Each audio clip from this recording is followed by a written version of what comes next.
Ein Trommelwirbel auf einem Baum, Schritte auf Kies, Klänge und Geräusche, die Paul Ster und Felix Bachlinger für ihre Arbeit produzieren und sammeln. Das Allerwichtigste ist schon mal, dass man eben mit wirklich interessierten und offenen Ohren durch die Welt geht. Das macht so unsere Arbeit am meisten aus, dass man, wenn man unterwegs ist, sich wirklich bewusst ist und hinhört, hey, was ist interessant, wo könnte ich das verwenden? Das können Atmosphären sein, Vögel, die aufgenommen werden, Materialien, die man nur in der Natur findet. Und die dann zu unterschiedlichsten Sounds zusammengestellt werden.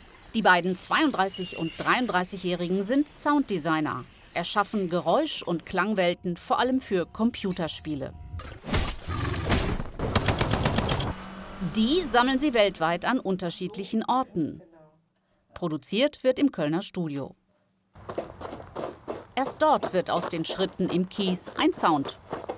Nach einigen Bearbeitungsdurchgängen hört sich es im Spiel dann letzten Endes ungefähr so an. Ohne den Sound versteht man die Welt nicht, in der man da unterwegs ist als Spieler. Ich bin jetzt hier in dem Dschungel, ich bin jetzt hier in der Wüste. Ich höre aber gar nicht das, was ich mir vorstelle unter einer Wüste, unter einem Dschungel. Und dann glaube ich diese Welt nicht. Und deshalb ist das so wichtig, dass wir als Sounddesigner in dem Spiel dafür sorgen, dass die Welt sich echt anfühlt und der Spieler wirklich hineingezogen wird. Paul und Felix haben zusammen in Berlin Audiodesign studiert. Damit hatten sie das technische Know-how und auch schon erste Kontakte zu Spieleentwicklern und Filmproduzenten. Und für einen erfolgreichen Start auch wichtig, beide sind Musiker und können komponieren. Sie fingen an, erste Sounddesigns für Spiele zu entwickeln. Meine Motivation kommt daher, dass dieser Beruf perfekt für mich ist, weil ich beides verbinden kann. Den Spaß am Spielen an fremden Welten und die Liebe zu Musik und zu Sound. Vor 7 Jahren haben sie dann ihre eigene Firma Only Sound gegründet, produzieren Sounds für Computerspiele, Filme, aber auch für Unternehmen, die zum Beispiel Elektrobusse herstellen. Ihr Durchbruch kam mit einem Auftrag aus Australien, das millionenfach verkaufte Spiel Stranded Deep. Ein Überlebensspiel, in dem es darum geht, nach einem Flugzeugabsturz auf einer Insel zu überleben. Dafür haben sie die Geräusche, wie zum Beispiel den Gang einer Krabbe, produziert. Und auch die komplette Musik komponiert. Mit den Trommelschlägen, Küchengeräten, Synthesizern und Musikinstrumenten.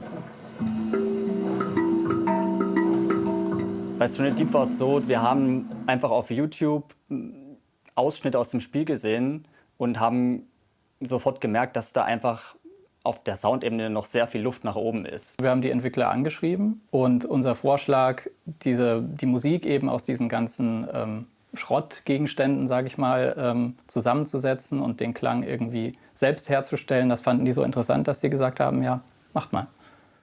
Diese Klangwelten zu komponieren dauert Monate.